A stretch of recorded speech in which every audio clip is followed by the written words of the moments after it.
Hey everyone, it's Antoinette for another episode of Montalvo International Women in Life and Leadership, which is my will, where my will and your will match up with his will. I'm so excited to continue this series in motherhood. I mean, it's been nourishing so far for me, just because you just need that balance to hear from other mothers sometimes. So I think you're really going to I know you will enjoy this episode. It's going to be really great. Just getting a chance to get some insight and a lot of different perspectives on motherhood, on identity, on all the things that shape it, and just figuring out how to go through life. And if you're not a mother yet, please don't tune out. I think this is going to be a great episode for you too. I mean, maybe you're a mother figure, maybe you have children around you in your life, maybe you are anticipating being a mother, maybe you've gone through some hard things in motherhood, but I think this is a good place for everyone to just pause and get some insight. So stay tuned for this episode. It's going to be great.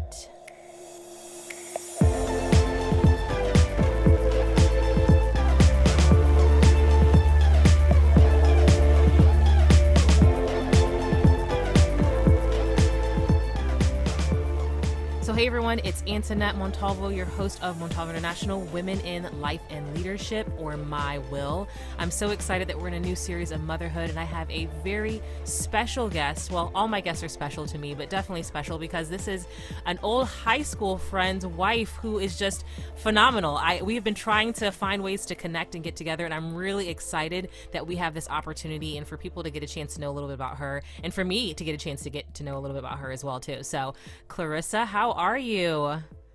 I'm good. It's so nice to finally be chatting and get to talk. Yeah, absolutely. I absolutely agree. And I know we were talking a little bit offline of just how it seems like there were so many things that got in the way of us just trying to connect. So that's how I know in my mind this is going to be a good, start to a relationship of just getting a chance to know each other when it seems like so much stuff tries to keep you from being able to connect. And so I'm really appreciative how even in all the societal stressors that we are experiencing, how it's really pushing us to connect more. So I appreciate you getting a chance to share on this podcast and be with us for a little bit. So anyway, I would love for you to just share a little bit about yourself and just for the audience to get to know you and hear a little bit of your background and maybe some key areas that have shaped your life. First off, I as you mentioned, I'm a wife. I've been married to my husband for 11 years. Wow. And we have two children, a 6-year-old girl and a 3-year-old boy. And right now I've spent, I guess since my first child was born, I was a full-time mom. Mm-hmm. And just recently I've kind of put my foot, very mildly back into the workforce, and I'm working part-time as a church communications coordinator for my local church. So that's what I'm doing these days. Yeah. And how has that little bit of a transition been in terms of where you were full-time home and now you're putting yourself back in the workforce? Did you feel like you were gaining a new piece of you? Did it feel like it was a hard transition? How has it been in terms of, because I think it's very easy, especially for women, we try to find these opportunities to fully define ourselves, and you really kind of define all the things that come with motherhood and being at home, but knowing that there's also these other identities and pieces to it, and doesn't make you any less than a mother, but just readjusting your perspective of, okay, this is where I was and all of my attention and time and energy was here in the home with my kids, and now I'm giving some of that away to other people. Have you found it a hard shift at all? I think a little bit, just trying to balance the workload. I think in motherhood, as soon as you get comfortable with something, then something else changes. And so you're always like kind of stepping into a new season, and yeah, that's what keeps happening over and over again. As soon as I think, okay, I've got my schedule, I'm going to do this at this day, at this time, and it's going to be great. And then we hit a new season in motherhood that kind of shakes things up. And so it's been quite a bit of a transition, but it's been a good thing. It's stretched me, and it's kind of allowed me to express myself and return to other passions that I've had that I haven't been able to kind of work or do work in for a while. Yeah. So yeah, it's kind of the thing where I've had to, this is a new direction for me in general, as far as work goes. And since I'm in a place where I feel like I can't return to a traditional job, and I don't think I want to, but this is just kind of giving me a little piece of something else to do. And I'm very thankful for the opportunity. Yeah, definitely. And from what I've gathered in terms of just little pieces that I've gotten a chance to know about you is that you did communications before, right? That was kind of your thing in terms of writing and journalism, and correct me if I'm wrong, and how all that pulls together. Have you felt as if you found other ways to develop those passions even prior to going back into the workforce? How have you found ways to maintain some of that, and maybe even sharing some of the things that you did, pre and post kids, so to speak, and how that shaped you? I think for me, my career started in local news and radio and things like that, kind of working behind the scenes. And throughout all of that, even after I left, I was doing things on the side. I was blogging. I was where you actively have to use social media and things like that. And so I was taking some of those skills of, writing and the social media, and kind of carrying them with me and doing them, even if it were at a lesser frequency, I was still getting that experience and kind of trying to stay updated on the new things that were coming out and the new ways to communicate with people and things like that. And I think that really kind of set me up for this opportunity, because it started as a more of a volunteer opportunity. I was just kind of serving in what I felt was a way that I could kind of use that bit of creativity that I kind of longed for. And then it turned into a job opportunity. That's awesome. And I think that's such a good reminder. I think sometimes when you enter into motherhood, especially if you've had kind of this path or direction, or you thought, life was going to go this way and now suddenly it's going a different direction, or maybe you anticipated motherhood looking differently, and to feel as if, sometimes you have to put things on hold, right? You have to put a piece of you on the back burner. That's the feeling sometimes that it can generate. And so it's neat to hear how you still found ways to let that passion out, even if it wasn't, in a formal role under your workplace, but that it looked like through volunteering, through serving in some other capacity. And I think that's such a good reminder, especially for mothers who are like, I love everything I'm doing in motherhood, but I'd like to develop this thing, or, oh, I feel as if I've, lost this piece of me. And how can I continue to do that when I'm balancing home and kids and life and everything else? Or even maybe you are working and you're trying to balance kids at the same time, and you're just trying to find some margin along the way. So I think so many different women and those who are mothers find themselves constantly, like you said, in those different seasons. And I'm glad it's not just me where I feel like I just got the calendar and now I have to white out everything that I put in my calendar because this isn't going to work. So it's just good to be validated at the very least. It's good for that. Oh, yeah. So, but I mean, in thinking about all of that, and maybe you've had your own experiences in it, or maybe you've processed it differently, but have you found, big challenges or obstacles for yourself, whether it was kind of that transition, or I don't even want to say transition, but embracing kind of a new level of you, whether it was from, individual to wife to mother and everything in between? Have you found obstacles or challenges that really kind of had to say, you know what, God, we have to figure this out because I don't know how to handle this, or this is good, I'm in my stride, like, where do I continue to flourish? Yeah, I think I did. I struggled a lot. I think in the transition from, I guess, from being, just me, an individual, to being a wife and then being a mother. And I think with each new season in your life, there are things you have to let go. There are things that change. And in that time or in that process, there's a lot that you learn about yourself too. And I realized through all of that, there was a lot of things that I had wrong, a lot of expectations that I placed on myself. A lot of, I realized a big thing was that I did a lot of comparing to other people and, you know, where they were in their lives or what they did or what they didn't do and what worked for them. And that kind of had a big effect on me because I would end up in a state where I was, you know, in discontent and constantly wanting to do something else because someone over here was doing that and it was so easy for them when, you know, that's just not what God wanted me to do. Yeah. I realized that, you know, in my plans, I never saw myself as a stay-at-home mom or any of that. But I realized once I was in that situation, you know, I wouldn't have it any other way. Yeah. I think the Lord used it to grow me and just kind of rid me of a lot of my selfishness and a lot of my insecurities and a lot of things that I feel like were a hindrance and things that, you know, now that I look at them, I don't want my children to carry those things as well. Because I think a big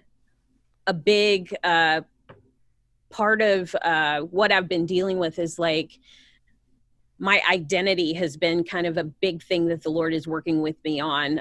Even to this day, I've been working on a lot of individual things, even as a wife and a mom, and just kind of reinforcing the foundation of where my identity comes from and where it should be rooted and kind of all of those things. And when I build that foundation, then I am able to look at my life and see others doing what they're doing and realize that there's a purpose in what I'm doing and I don't have to live the life that that person is living over there. I don't have to do things the way that they're doing, and things don't have to go my way or the way that I thought that they were going to go, and it's going to be okay.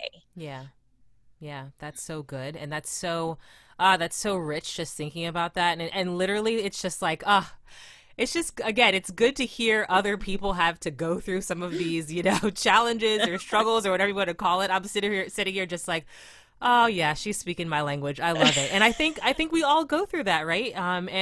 And it's very interesting because in a previous episode that we had within this series of motherhood, you know, a dear friend of mine, and she authored a book called What is Beautiful, and a lot of what she talked about was just the identity piece and finding the rhythms in your identity and knowing that, number one, like you said, your foundation is in what God says about your identity. It's not, you know, a lot of times we can build up the expectations and that comparison thing. Oh my goodness, that is such a, as it says, you know, it's a thief of joy, right? It's like you think, oh, I didn't make enough art crafts like this other mom did. Oh, I'm not having a high powered job and also, you know, homeschooling my kids at the same time perfectly. Like I'm not a home decorator and I've made all the YouTube videos that I need to make so I have this strong following. Like it's just, especially too, you know, kind of in our culture of social media and putting our best foot forward, so to speak, or our filtered selves. It's just good to just hear your transparency in that and just saying, you know what? Sometimes I was comparing and that's not the direction I need to go. Or sometimes I placed expectations on myself that just weren't, it's okay if those expectations get shifted or changed and it still works out for my good, right? And it helps work some things out as well too. So I just appreciate you sharing that. And I think if anything's going to take the selfishness thing out of you, motherhood is definitely going to do that. So, whether it comes to like eating your own meal or showering by yourself or just even, you know, whatever little things that you need to do, that goes quickly out the door sometimes. So, but I'm grateful. I'm grateful that you've, you know, being open enough to share that and just thinking about that and just thinking about, that's a portion of growth too, right? That builds a step into your maturity. And it's not just about you being torn down or worn out or you not measuring up, but it's even, Yeah. God uses that to build you up too, show new things about you, and even more so draw yourself closer to him and to say, you know what, regardless of the places that you might have felt that you failed, quote unquote, or that you didn't do everything perfectly, or it's not going the way you wanted it, or, you had this whole plan and like it's all, thrown out the window, that he uses that and he allows that to just help you find that rhythm, to find that beauty, to find that identity in him. So anyway, Yes. I commend you. I commend you for just, doing that self-work as well. And I think that's something across the board that women and mothers in general, just being open to doing that self-work, to say, okay, God, I feel this thing, this flaw surfacing. If I thought marriage was going to reveal some flaws, motherhood definitely is going to Oh, reveal yeah. some stuff. So, but I mean, besides that, and I know that, just even in the day to day, and you've mentioned that you were a stay-at-home mom for X amount of time, didn't necessarily think that you were going to be that direction, and then you did, and finding your rhythm. But then now this transition, as you mentioned earlier in the episode, of just, kind of putting your toes back in the workforce a little bit. How have you found that balance? And, I also, would love to hear some snapshots of like school-wise too, because I know at one point you homeschooled and now you're like, I'm not homeschooling anymore. So I would love to hear, I want to hear it all. I want to hear the transitions, what led you one direction and then back in the other direction again, especially for those who are just trying to figure it out. I think for me, I love the I love babies. I love small children. I love that um just seeing them learn and develop, and that was just so fun for me to be able to, play with my kids and see them, just learn something new and just be so eager to take in all of that information. And, that's what first, lit the fire in me that I could do this. I could homeschool, and I could potentially do that, especially when you consider I guess the amount of flexibility that you have, and looking at, a lot of traditional schools where there's larger class sizes and things like that. In my mind, I was like, okay, I can see exactly how my child is learning. I can see what they need and give them that attention that they may not get in a traditional larger size classroom. And so it was, and then at the same time, I think that I was paying attention to a lot of, my surroundings, and I was still looking at other people and what they were doing. And, even though my child may not have been ready to start that, because I saw, this parent doing it or that parent doing it, I pushed. Mm-hmm. And I think I pushed a little too soon, got discouraged, tried again the next year, and things went much better. But it was that comparison again of maybe your child isn't where that child is over there, or something like that. And it just kind of, I got to the place where I realized, okay, did I really start this because I really was concerned about my child's welfare? Or did I just want to say, yes, I could do this, and just kind of be able to keep up? Yeah. And, and so it got to the point where I sat down and I thought about, is this good for my sanity? Is my daughter is she really learning and thriving? And, she's a smart girl, but she's more extroverted and needed the social interaction that I was not able to give her. And then at the same time, my son was smaller, and he was demanding a lot of my attention. And so I felt like I couldn't do either one well. And so I was like, I can't deprive her of what she needs. So our next, best option is to go for a smaller school, or, find some place where I feel like she could get she could be around teachers that she loved, and that opened our eyes to that option. And we were like, for all the flexibility that we would lose, I think that we would gain a lot more in her thriving socially and academically, and being able to come home and be in an atmosphere where she doesn't feel like she's necessarily competing for attention, and can learn and then come home and play, and that sort of thing. And so I'm not opposed to homeschooling at all now. I really advocate for it, and I love it, and I wish that I could make it work, but I really feel like my daughter would benefit much more from being in a classroom setting. And I think that I will, kind of try to do it for my son in the early stages to prepare him for school. But I don't think, unless, there was a situation where it forced us to do it, that we would go back to homeschooling full time. Yeah. And that's it's so good to hear your journey in that. And even that it wasn't like a, crash and burn per se, but it was just recognizing that. And that shows the mark of a good mother, right? Is to say, you know what, my child may benefit from someone additionally, or, not more than you, but in addition to you. And that's okay. And that, I think that just, that freed me up in a lot of ways. So it's just good to know that it's okay to kind of read your child and see what works. And sometimes we can, especially as mothers, want again, that expectation piece, that comparison piece. So if this person's doing it, I can do it. Or, or you start to think, well, if it's not working this way, that maybe somehow I messed up. And it might just be the season, the time, what your child needs at that time. And of course, even now, societally, at the time of this recording, all the things that are happening, I think every parent's kind of confronted with this.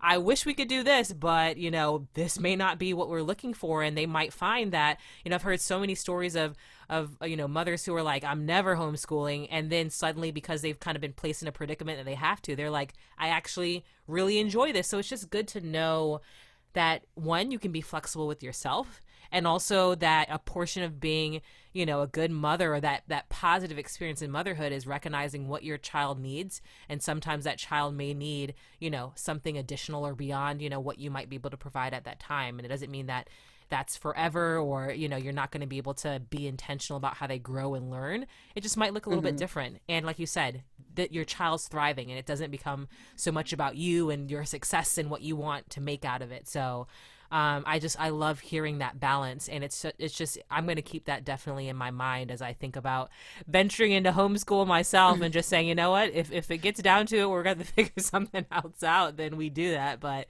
that's so good. And so maybe in hearing some tips, while you homeschooled, were there, and not saying that you have to endorse any one particular thing. This is just us kind of talking and figuring out what worked for you, right? Because everyone has to find their own thing. But were there certain resources that helped you, curriculums that worked, even in terms of, a balancing of time or schedules? And I think a lot of parents in general, even, if their kids doing virtual academy, how to make that work. I think that the thing that really helped me was understanding that there's so much freedom in it.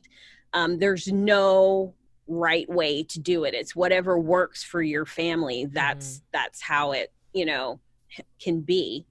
I think for me, I needed, more guidance. I needed a, kind of like page by page curriculum, this is what you need to print out. This is what you need to say when, all of these things. And I think, and there's so many resources for that offer that to you.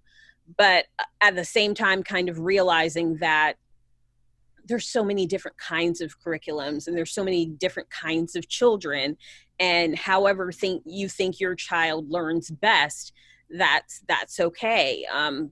In the early years, if your child learns, through tangibly through, experiments or play or, crafts and things like that, then you can do more of those. But if your child is more of a, listen and do, then, or they're easy to sit there and focus and they just want to, get it done, then there are curriculums with more worksheets and things like that. So there's a wide variety of options out there, and different things that different types of learning styles and things like that to help you teach your child the best way that you can. Yeah, no, and that's good. That's good stuff. And I think that's helpful, I think, for a lot of parents in general, as we all try to navigate, next steps in learning and education and everything else that comes with it. And especially, a lot more people venturing into homeschooling or having to school at home. It's just good to know that there's a variety of ways, and that it's really about making sure, again, that you kind of read your child and seeing how they're learning best, what they need. And then, if you need to pull in those extra reinforcements, that there's so many different ways that can be developed as well.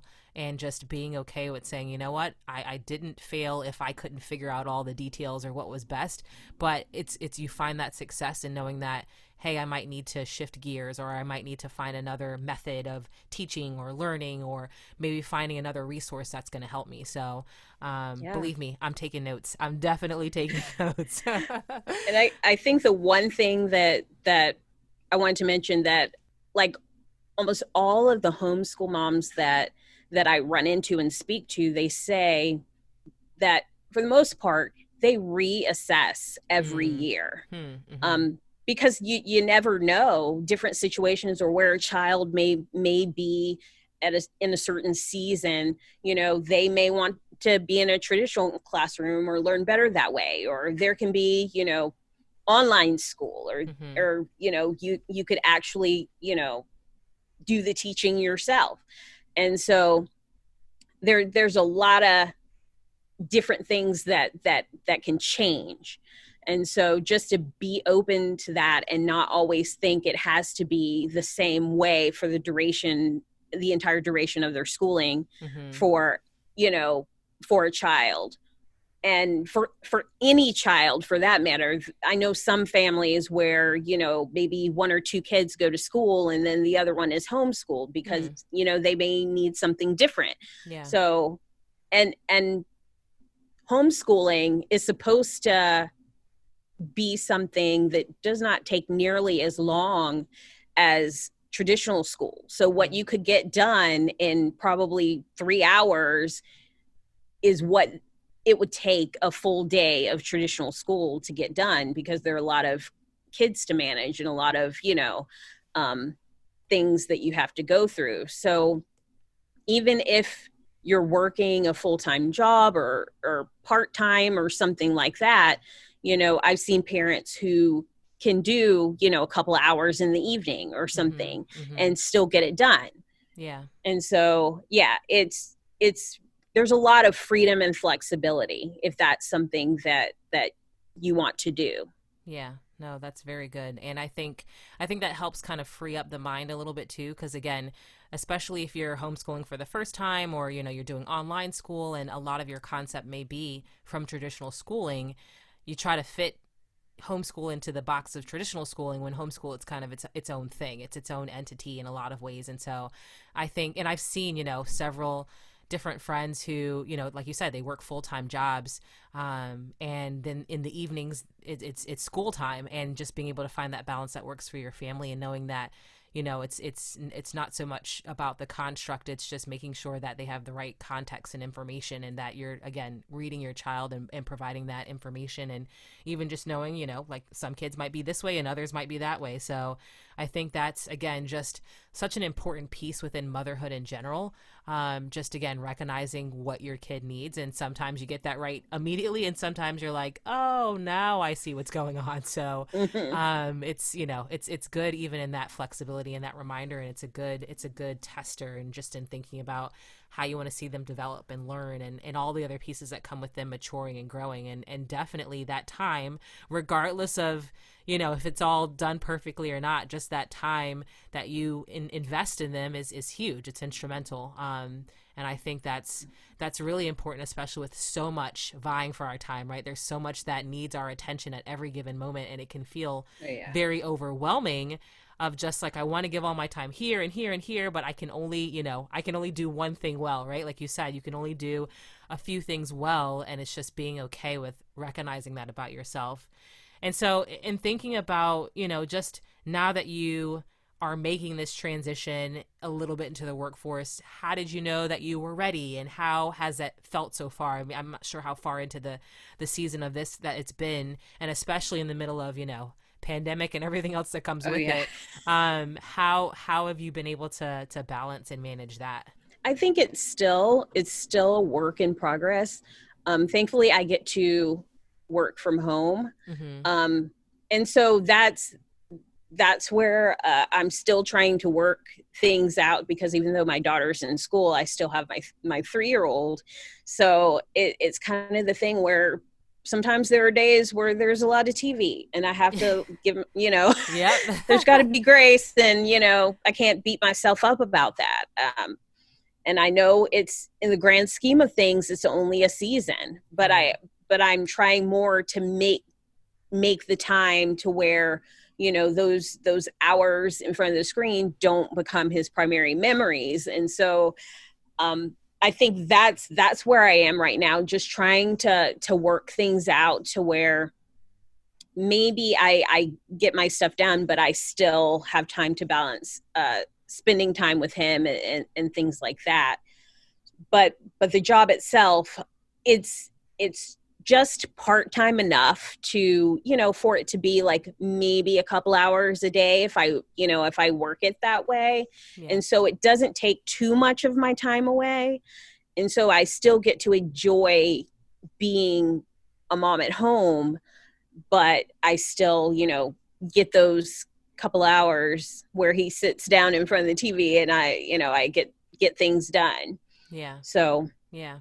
And that's good. And I think, sometimes we don't know what we need until we're in the moment of it, right? Or until we experience it. And so I think, like you said, it's all a learning process, and it'll kind of eventually work itself out. And I think it's good for people to see these progressions and these journeys, because a lot of times I think we can be stuck in seasons or think, oh, if we're in, the early days of motherhood where it's like, I'm not sleeping ever and all the other things that are coming with it, that it will never shift to something else. And it can be very easy to always be looking to the next season and not enjoying the season that you have in front of you. And so it's neat to see that progression of what you've been able to, say, like, here, this is where I'm at right now as an individual, and then that transition to being a wife, and then a mother, and then a mother that's at home, and then through that homeschooling, and then the transition out of that. I think it's beautiful to see that kind of unfolding identity piece, but still, like you said, being rooted and founded in the true measure of your identity being before Christ. And so I commend you, and I wish you well in all of the things that come with that. And I know, our kids will look back and say, I remember all the beautiful, wonderful things, because that's just what it is. And they need to see that safety and security. And I think God really does build a lot of grace. And I think that's why they probably can't remember some things early on until later. Yes. So you can just, you can figure things out. And I think even for us as individuals, as women, sometimes we conveniently are able to forget things too. And we can look back, at the photos and the pictures and say, you know what, it wasn't so bad. It's been good, we worked it out. So, but as we kind of like come to the wrapping up piece of just our episode and our time together, are there any, kind of last minute tips or life lessons, or even just information about some of the communication things that you've done, whether you have some blogs out there or articles, or even, books or publications that you would want to share with the audience? I think one of the biggest things for me, I guess a parting tip or, would be to, in the process of kind of getting rooted and making sure that your identity is rooted in Christ, is to, I guess, not be afraid to confront the areas where you realize that you may have things to work on, or where there can be, sin or things like that, or areas of hurt or trauma or things in the past that you haven't worked through. Because I think a lot of times, and even for me, a lot of things in motherhood and even being a wife, things come up,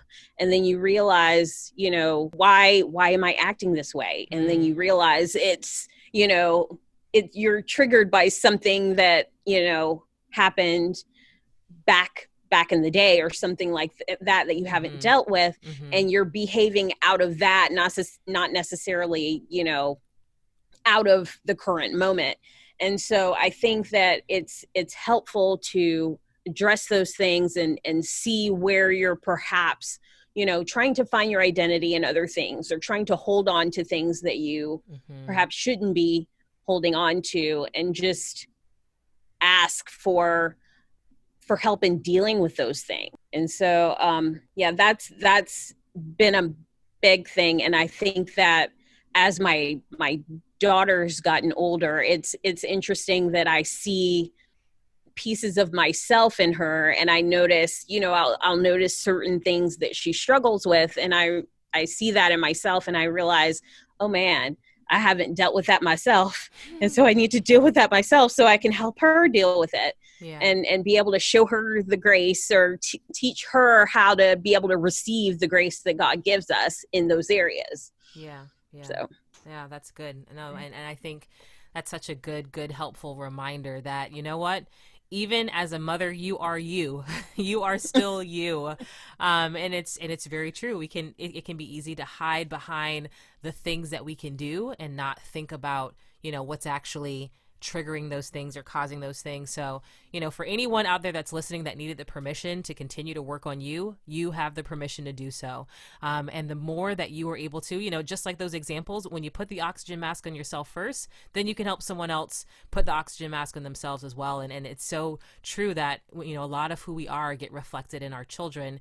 And so we want to be rooted enough in, again, what God says about our identity and what work we have to do, even if it means additional assistance and support, care, counseling, whatever the case may be, so that as you work those things out, then you have more room to make sure that you can get those things worked out for your kids, and even just you can paint, a more positive and a healthier legacy as you move forward. So that was super helpful to hear, and I appreciate you being transparent about that.